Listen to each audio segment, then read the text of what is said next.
हर हर महादेव। मैं पंडित कान्हा दादिच आप सभी का स्वागत करता हूं मेरे चैनल में, और सभी को विशेष जानकारी देने के लिए मैं फिर से प्रस्तुत हुआ हूं। कई तथ्य ऐसे हैं जो सभी को जानना आवश्यक है, सभी को जानना आवश्यक है, इसलिए आप बने रहें और वीडियो अंत तक देखें। आप आज जैसे कि टाइटल आपने देखा होगा कि ऐसे प्रश्न हैं जिनका उत्तर दीजिए। आप सभी ध्यान से सुने और जो आपके मन में जो भी विचार हो उस प्रकार से आप उत्तर देवें। राम मंदिर की बात चल रही है और साथ में कई बातें भी हैं जो सभी को ध्यान में आई है और सभी ने सुनी है। अब प्रश्न ये है, ध्यान से श्रवण करें। इतने वर्षों बाद मंदिर बन रहा है और इतने हिंदुओं की जो आस्था है मंदिर पर टिकी हुई है, तो फिर विरोध क्यों हो रहा है? पहला प्रश्न ये है। अब कई लोग कह रहे हैं, आपका भी मैं उत्तर जानना चाहूँगा, टिप्पणी के माध्यम से आप उत्तर ज़रूर देवें इसका भी। देखिए, हम तो यही चाहते हैं कि हिंदुओं की आस्था है, भक्ति है, श्रद्धा है, वो टिकी रहे, बनी रहे। वहाँ विधि पूर्वक प्रतिष्ठा करके भगवान निवास करे तो बहुत अच्छा रहे, क्योंकि दर्शन पूजन करने वालों की उन्नति उसी से होती है जहाँ विधि संपन्न होती है।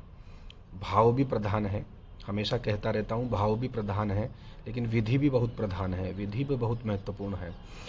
उस आस्था का दुरुपयोग करके मंदिर के नाम पर यदि अधर्म किया जाए, क्या वह ठीक है? उत्तर देना। आस्था का फल सुख ही तो होना चाहिए ना, विप्लव नहीं होना चाहिए। मंदिर को मलेच्छों से भरा गया है, गोमांस भक्षियों से वहाँ पर भरा जा रहा है, पतितों से भरा जा रहा है। अविधि पूर्वक से प्रतिष्ठा से तो विप्लव ही होगा ना। हम इसके अभी उत्तर देवें। आपके मन में क्या विचार है?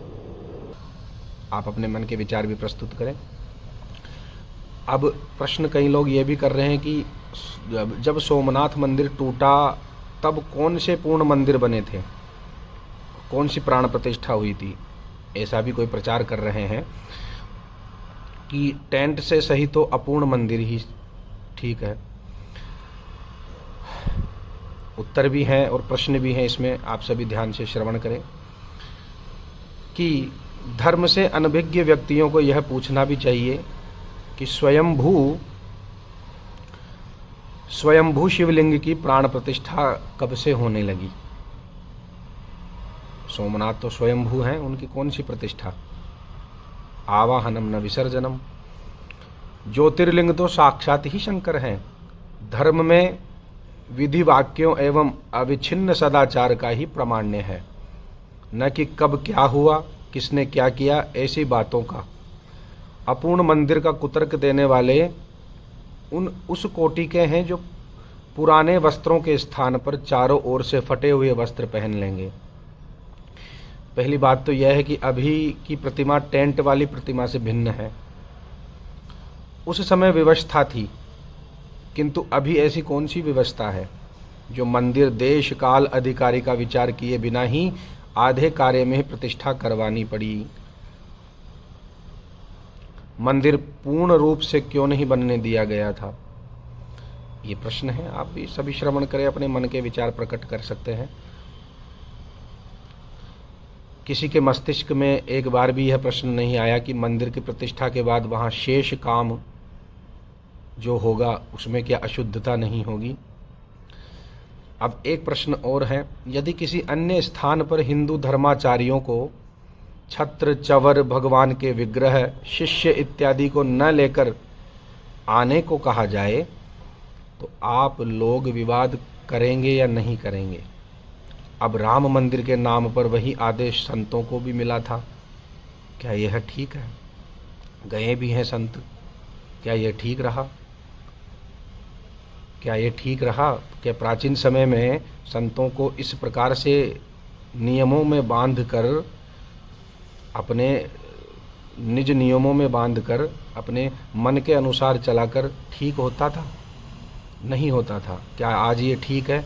अपने अपने प्रश्नों को भी आप रखें टिप्पणी में और उत्तर भी देवे।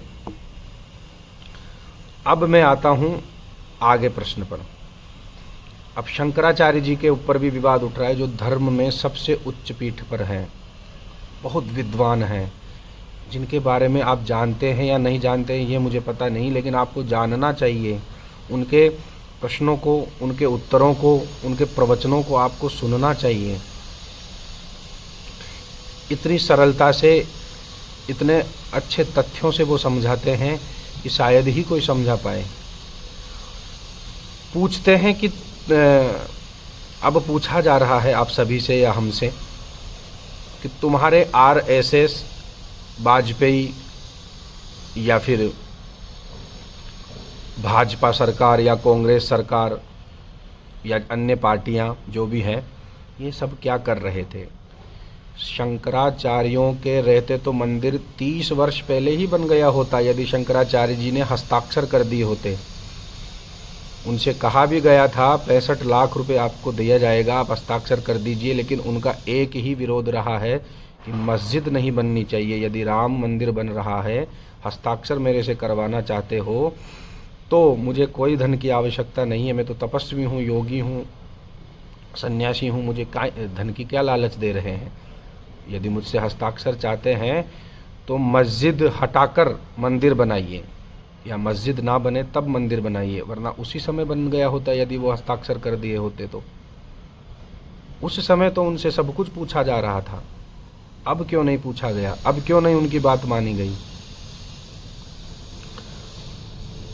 अब देखिए, आपको मैं बताता हूँ, एक तथ्य है जिसे बहुत ध्यान से सुनने की आपको आवश्यकता है, शायद आपको पता हो या ना हो। कार सेवकों को धर्म विरोधी भी तक कह दिया गया था, जिनके नाम से आज राजनीति हो रही है, उन कार सेवकों को धर्म विरोधी तक कह दिया गया था। बाबरी मस्जिद के भीतर सबसे पहले 1949 के लगभग राम जी की प्रतिमा रखने वाले कौन थे, पता है आपको? स्वामी करपात्री जी महाराज, धर्म सम्राट करपात्री जी महाराज। और बाबरी मस्जिद का ताला खुलवाने वाले कौन थे? स्वामी स्वरूपानंद सरस्वती जी महाराज। आप पूछते ना शंकराचार्य जी ने क्या किया, ये उत्तर है। 1045 पृष्ठों के निर्णय कोर्ट में प्रमाण सहित प्रस्तुत किसने किया? शंकराचार्य जी और उनके शिष्यों ने। कोर्ट में सबसे अधिक समय तक रहने वाले अधिवक्ता कौन? श्री परमेश्वर नाथ जी मिश्र। वो किसके मार्गदर्शन पर चल रहे थे? शंकराचार्यों के मार्गदर्शन पर ही चल रहे थे। 1986 से 1992 तक बाबरी मस्जिद विध्वंस में किसके मार्गदर्शन में यह कार्य हो रहा था? शंकराचार्य जी के गुरु भाई, जिनका नाम था स्वामी वामदेव जी, जिनका नाम है स्वामी वामदेव जी। सुना ही नहीं, इतिहास आपके सामने कुछ अलग ही रखा जाता है, तो आपको मेरे को क्या पता होगा? अतः यह पूछना कि शंकराचार्य जी क्या कर रहे थे, इन सभी की बुद्धि का स्तर प्रदर्शित करता है। और आप सभी को मैं बता दूं कि शंकराचार्य जी का अपमान जिन्होंने किया है, हालांकि उन पर कोई फ़र्क नहीं पड़ेगा, इससे उनकर कोई भी फ़र्क नहीं पड़ेगा, लेकिन आप या मैं या कोई भी इसका दोषी ना बने, यही सभी से निवेदन है। अब हजारों कार सेवक वीर गति को प्राप्त हुए। उन कार सेवकों से कौन सी पार्टी वाले ने, सभी पार्टियों ने समर्थन वापस ले लिया था। बाबरी मस्जिद विध्वंस को दुर्भाग्यपूर्ण और कार सेवकों को राम भक्तों की भीड़ में छिपे अधर्मी कहा गया था। इतिहास में जाइए और देखिए, राम मंदिर बनने में किसका योगदान मुख्य है? वे शांकर परंपरा के सन्यासी आचार्य जो अनेक बार जेल भी गए, प्रत्येक दिन कोर्ट में प्रमाण प्रस्तुत करने हेतु वहां पर उपस्थित भी रहे। शुरुआत से ही सभी को इस कार्य के लिए प्रोत्साहन करते भी रहे, एवं वे राम भक्त, जिनमें से अनेकों तो मृत्यु को प्राप्त हो चुके हैं।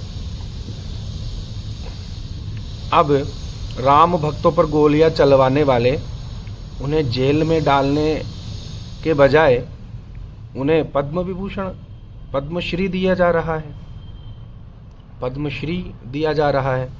गोमांस खाने वाले लोग मंदिरों में प्रवेश कर रहे हैं, उनको निमंत्रण पत्र भेजा जा रहा है, उनका आदर सत्कार किया जा रहा है।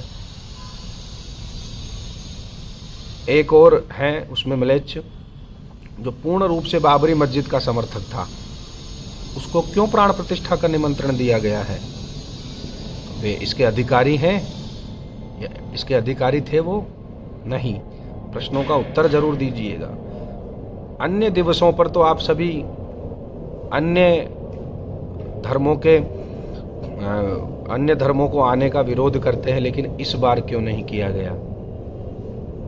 सरकार ने 5 एकड़ जमीन बाबर के नाम से दे दी। राम जी को लाए हैं, सभी का प्रयत्न रहा, लेकिन बाबर को साथ में लाना बहुत ही गलत निर्णय रहेगा। ये कोई भिड़काऊ नहीं है भाषण, ये सोचने लायक बात है।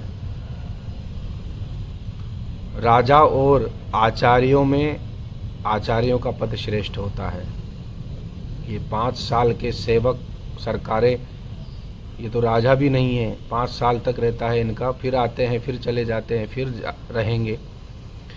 मेरा कोई विरोध नहीं है, मैं खुद बीजेपी का समर्थक हूँ, भाजपा का समर्थक हूँ, किंतु अधर्म के मार्ग पर कोई चले तो वो हमें सहन नहीं करना चाहिए। क्या ये ठीक है? आप सभी ने प्रश्न अच्छे से सुने हैं, इनमें कई उत्तर भी हैं, और आपको यदि कोई और भी बात पता हो तो टिप्पणी के माध्यम से मुझे अवश्य बताएं।